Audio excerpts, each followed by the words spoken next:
Hello.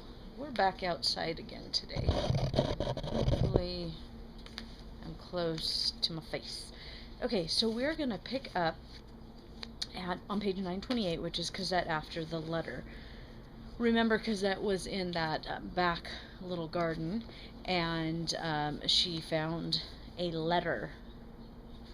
She had been worried about a stranger, but she never saw the stranger, but she found a letter. During the reading, Cosette gradually fell into reverie. At the very moment she raised her eyes from the last line of the last page.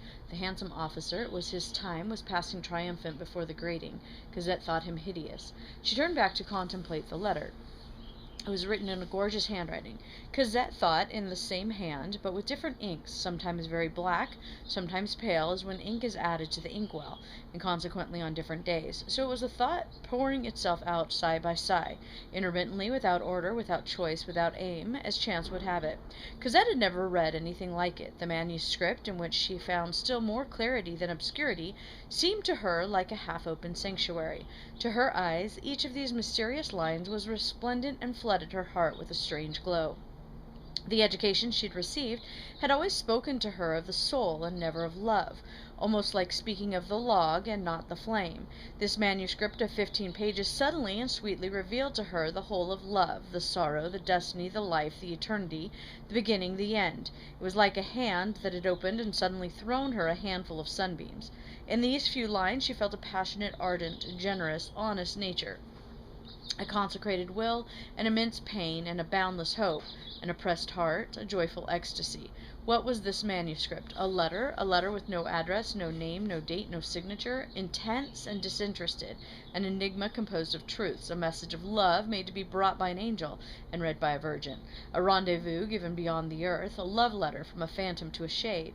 He was a calm, yet despairing absence, who seemed ready to take refuge in death, and who sent to his absent one the secret of destiny, the key of life, love. It had been written with one foot in the grave and one finger in heaven. These lines, fallen one by one onto the paper, were what might be called drops of a living soul. Now these pages, from whom could they come? Who could have written them? Cosette did not hesitate for a single moment. One single man. He. Daylight had revived in her mind. Everything had reappeared. She felt a wonderful joy and deep anguish. It was he who had written to her, he who was there, he, the one whose arm had passed through the gate. While she was forgetting him, he had found her again. But had she forgotten him? No, never. She was mad to have thought so for even a moment.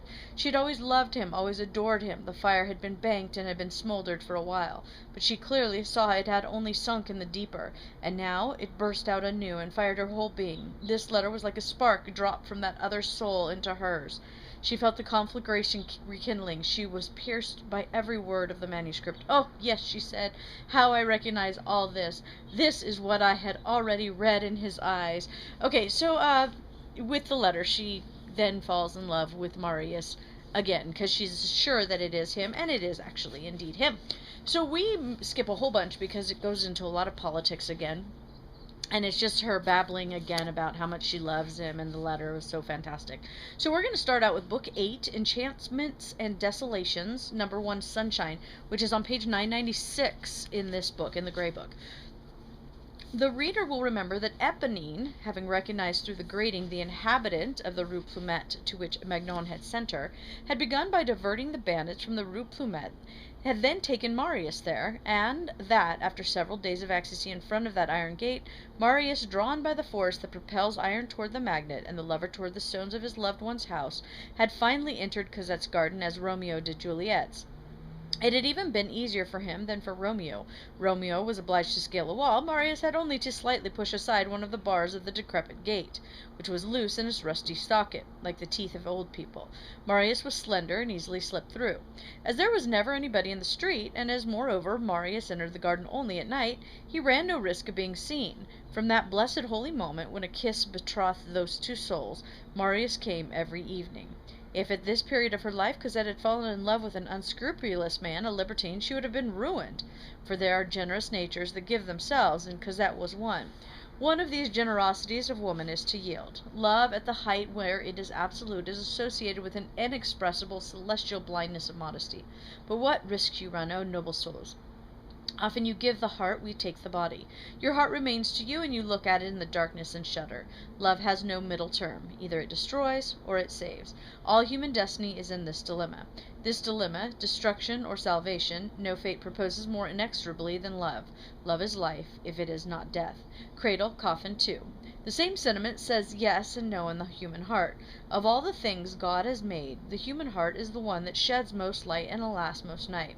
God willed that the love Cosette met should be one of those loves that save. Throughout the month of May of that year 1832, every night, in that poor wild garden, under the shrubbery, each day more perfumed and dense, two human beings composed of every chastity and every innocence, overflowing with all the felicities of heaven, closer to archangels than men, pure, honest, intoxicated, radiant, glowed for each other in the darkness. It seemed to Cosette that Marius had a crown, and to Marius that Cosette had a halo.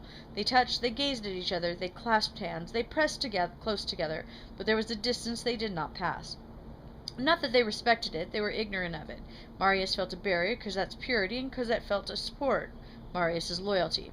The first kiss was also the last. Since then Marius had not gone beyond touching Cosette's hand, or her scarf, or her curls, with his lips. Cosette was to him a perfume and not a woman. He breathed her, she refused nothing, and he asked nothing. Cosette was happy, Marius was satisfied. They were living in that ravishing condition that might be called the dazzling of one soul by another. It was that ineffable first embrace of two virginities within the ideal, two swans meeting on the Jungfrau. At that moment of love, a moment when passion is absolutely silent under omnipotence of ecstasy, Marius, pure, seraphic Marius, would have been more capable of visiting a woman on the streets than of raising Cosette's dress above the ankle. Once, on a moonlit night, Cosette stooped to pick up something from the ground. Her dress loosened and revealed the swelling of her breast. Marius averted his eyes. What happened between these two beings? Nothing. They were adoring one another. At night, when they were there, this garden seemed a living, sacred place. All the flowers opened around them and offered them their incense. They too opened their souls and poured them out to the flowers.